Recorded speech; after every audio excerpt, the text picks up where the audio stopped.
এই এদিকে এদিকে আয়। আসসালামু আলাইকুম আব্বা। ওয়ালাইকুম আসসালাম। তো এত দুপুর বেলা কোয়ান তাইলি? আব্বা নামাজ পড়ে আইছিলাম। নামাজ পড়ে আইছস? তো নামাজ হলে একটার দিকে, এখন বাজে কয়টা? দুইটা।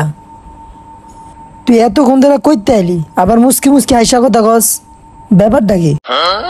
আব্বা আমি মসজিদে যাই নাই। হ্যাঁ, মসজিদে যাস নাই মানে? মাত্র না করলে তুই নামাজ পড়াইলি। আমি যাইতে যেতে দেই কি হুজুর নামাজই শেষ করে দিস। পরে দিয়ে মসজিদে মিলাদ পরে দাস, মিলাদের পর সবাই সিংহা দিতাস। পরে আমি সিংহালে তাদের আয়া পড়ছি। এই গুলামের পুত, তোরা আমি পাঠাইছি নামাজ পড়তে, তুই নামাজ পড়তে যাবি? তুই নামাজ না পইরা মাইন সত্য যাও সিংহার আনতে না? এই তোমার নামাজের কথা? আরো তুমি সিংহার